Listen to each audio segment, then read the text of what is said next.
எங்களுடைய கோயம்புத்தூர் மாவட்டத்தின் தேர்தல் ஆயத்த பணிகள் கூட்டம் எங்களுடைய மாவட்ட தலைவர் VMC மனோகரன் அவர்கள் ஏற்பாட்டில் இங்கு நடந்து கொண்டிருக்கிறது. மாலை ஈரோட்டில் தேர்தல் ஆயத்த பணிகள், QR கோட், ஐடி கார்டு கிராம கமிட்டிக்கு கொடுக்கும் நிகழ்வு. இதற்காக கோயம்புத்தூர், ஈரோடு இன்று சுற்றுப்பயணம் இன்று நாளையும் மேற்கொண்டிருக்கிறோம். சொல்லுங்க, என்ன இப்போ இந்த கட்சியில நிறைய சீட்டு வேணும்னு சொல்லி கேட்டிருக்கிறாங்க மதிமுகவாக கம்யூனிஸ்ட். எங்கள் கருத்தை பொறுத்த வரைக்கும் நாங்க பல முறை தெளிவா சொல்லிட்டோம். எங்களது ஒரு அகில இந்திய கட்சி. இந்த முடிவெல்லாம் எடுக்க வேண்டியது எங்க அகில இந்திய காங்கிரஸ் கமிட்டி. அகில இந்திய காங்கிரஸ் கமிட்டியுடைய வழிகாட்டுதலோட தான் இந்த முயற்சி எல்லாம் எடுக்கப்படும். ஏற்கனவே இந்தியா கூட்டணி என்பது வலிமையா இருக்கு, வலுவா இருக்கு. முருகன் சொல்ற மாதிரியோ, முருகன் சொல்ற மாதிரியோ, பாஜக தலைவர் சொல்ற மாதிரியோ இங்கு எந்தவித ஓட்டையும் இல்லை. இது சிதறம்ன்றாங்க. இந்த கூட்டணி நெல்லிக்காய் மூட்டை தான் சிதறம். இது நெல்லிக்காய் மூட்டை கூட்டணி இல்லை, இது எஃகு கோட்டை கூட்டணி. இது சிதறுவதற்கு வாய்ப்பில்லை. சின்ன சின்ன பிரச்சனைகள் இருந்தால் நாங்கள் பேசி தீர்த்து கொள்வோம், அவ்வளவுதான். இதனால பாஜக பகல் கனவு கண்டது, அதிமுக பகல் கனவு காண்றாங்க. ஏதாவது குளிர் காயலாமா, ஆதாயம் ஏற்படுமா என்று. ஒரு ஆதாயமும் அவர்களுக்கு ஏற்படாது, குளிரும் காய முடியாது. தமிழ்நாட்டு மக்கள் தெளிவாக இருக்கிறார்கள்.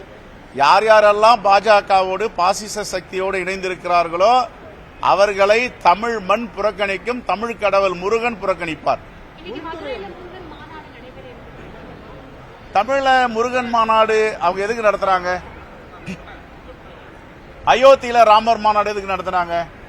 அயோத்தியில ராமர்னாங்க. ராமர் பாஜகவை கைவிட்டுடுச்சு.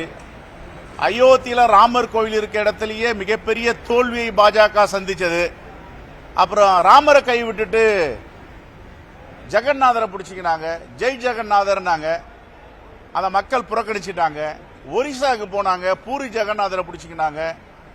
அதனால எங்கெங்க போறாங்களோ அந்தந்த இடத்துல அந்த தட்பவெட்ப நிலைக்கு எடுத்து மத கலவரத்தை எப்படி ஏற்படுத்த முடியும், மத சாயத்தை எப்படி பூச முடியும், மதத்தை வைத்து எப்படி அரசியல் செய்ய முடியும் தான் பாஜக. மக்களை நம்பி பாஜக கிடையாது. எது எதெல்லாம் வாய்ப்பு இருக்கிறதோ, மத கலவரம், சாதி கலவரம், இனக்கலவரம். இன்னைக்கு மணிப்பூர்ல ஒரு மிகப்பெரிய கலவரம் நடந்துட்டு இருக்கு. பெண்கள் பாதிக்கப்படுறாங்க. பாஜக தலைவர் ஏன் குரல் கொடுக்கல? இதுவரைக்கும் இந்த நாட்டினுடைய பிரதமர் மணிப்பூர் இந்தியாவில் இருக்கா இல்லையா? எதற்காக போல மணிப்பூருக்கு? இதெல்லாம் பேசாம இங்க முருகன் மாநாடுன்னா முருகன் மன்னிச்சிருவாரா? இவங்கள முருகன் ஏற்றுக்கொள்வாரா? தமிழ் கடவுள் முருகன் என்ன கேட்பாரு இன்னைக்கு மாநாட்டில்? நீங்க ஏன்டா எங்களுடைய தமிழ் பிள்ளைகளை பாஜகவே புறக்கணிக்கிறீங்க? எங்க தமிழ் பிள்ளைகள் அடுத்த தலைமுறையை நீங்கள் ஏன் சிதைக்கிறீர்கள்? தமிழ்நாட்டு மக்களுக்கு கிடைக்க வேண்டிய உரிமை தொகை, பள்ளி கல்வித்துறை, சமர்சா சிக்ஷா, அதுல வர வேண்டிய 2350 கோடி ஏன் கொடுக்காம வேற மாநிலத்துக்கு எடுத்து கொடுக்குறீங்க? அப்ப இதெல்லாம் முருகன் ஏற்றுக்கொள்வாரா? முருகன் மன்னிப்பாரா பாஜகவை? பாஜக அரசு முருகன் மன்னிப்பாரா? நீங்க சொல்லுங்க பத்திரிகையாளர். நீ தமிழ்நாட்டுக்கு, தமிழ்நாட்டு மக்களுக்கு, தமிழ் பிள்ளைகளுக்கு பள்ளி கல்வித்துறைக்கு கொடுக்க வேண்டிய 2350 கோடியை கொடுக்காமல் மறுதளிக்கிறீர்கள், துரோகம் பண்றீங்க தமிழ்நாட்டுக்கு. நீங்க இவ்வளவு துரோகம் பண்ணிட்டு தமிழ் கடவுள் முருகனை போய் கும்பிட்டா, தமிழ் கடவுள் முருகன் இருக்காருன்னா உங்களை என்ன பண்ணுவாரு? தேர்தலில் 2026 சூர சம்மாரம் பண்ணுவார். தமிழ் கடவுள் முருகனை ஏமாத்த முடியுமா? சொல்லுங்க. எல்லோருக்கும் இறை பக்தி இருக்கு. முருகனை ஏமாத்திட்டு வேஷம் போட முடியுமா? முருகருக்கு தெரியும் எது நல்லது, எது கெட்டது, எது சரி, எது தவறுன்னு. ஆகவே இந்த பாஜக வேஷம் ஒருவேளை சில மக்களை ஏமாற்றலாம், முருகரை ஏமாற்ற முடியாது. அவருடைய மகனே ஆங்கிலேயர் ஏற்படுத்திய கிரிக்கெட் வாரியத்தின் தலைவராக இருக்கார். என்ன பிரச்சனை அவங்களுக்கு? இந்த ஒடுக்கப்பட்ட மக்கள், விளிம்பு நிலை மக்கள்லாம் இப்ப ஆங்கிலம் பேசுறாங்க. இப்ப நாங்கெல்லாம் ஆங்கிலம் பேசுறோம். கொஞ்சம் இந்த ஆங்கிலம் பேசுறது அவங்களுக்கு பிடிக்கல.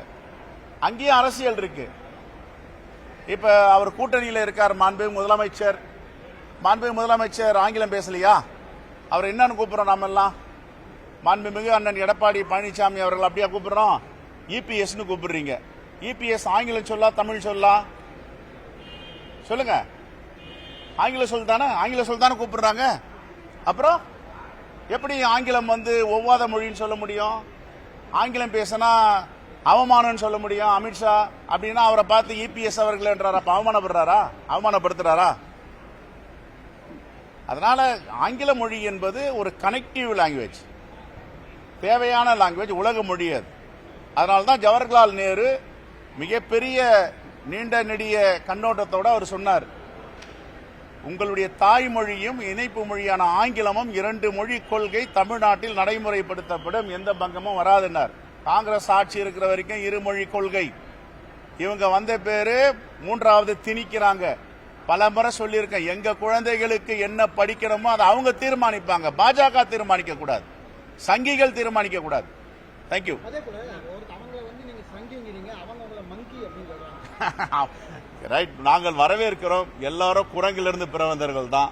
உண்மையை சொல்லியிருக்காங்க. நாங்க ஆரிஜன், நாங்க வந்து நெருப்புல இருந்து வரல, ஆவில இருந்து வரல. தாய் தந்தை எங்களை ஈன்றெடுத்து இருக்கிறார்கள். ஒரு காலத்துல கற்கால மனிதர்கள் குரங்காக இருந்து குரங்குடைய பரிணாம வளர்ச்சி மனிதன்னு அறிவியல் சொல்லுது. அறிவியல் பூர்வமா எங்களை ஏத்துட்டாங்க அவங்க. ஆனா அவங்க அறிவியல் பூர்வமா பேசுறாங்களா? முருகன் இருக்காருன்றாங்க தமிழ் கடவுள். முருகன் அப்படின்னா இவங்களை எப்படி ஏற்றுக்கொள்வார்? தமிழ்நாட்டுக்கு என்னென்ன துரோகம் பண்ணிருக்கீங்க நீங்க? தமிழ் மொழியை சிதைக்கிறீங்க. தமிழில் அர்ச்சனை பண்ணணும்னா நீதிமன்றம் வரைக்கும் போயிட்டு தமிழ் கூடாது, சமஸ்கிருதத்தில் அர்ச்சனை பண்ண வாங்குறீங்க. அப்ப தமிழ் கடவுள் முருகன் வந்து அவங்களை ஏத்துக்குவாரா? சொல்லுங்க, நீங்க சொல்லுங்க. கடவுள் இருப்பது உண்மையானால், கடவுள் பார்த்து கொண்டு இருக்கிறாரானால், தமிழ்நாட்டுக்கு செய்கிற துரோகத்தை தமிழ் கடவுள் முருகன் எப்படி மன்னிப்பார்? அப்ப தேர்தலில் சூரசம்மாரம் பண்ணுவார்ல, நடக்க போகுது, காத்திருந்து பாருங்க. கோவிலுக்கு போயிட்டு வரும்போது துண்ணூறு வச்சுட்டு செல்ஃபி எடுக்கும்போது துண்ணூறு அடிச்சிடுறாங்க.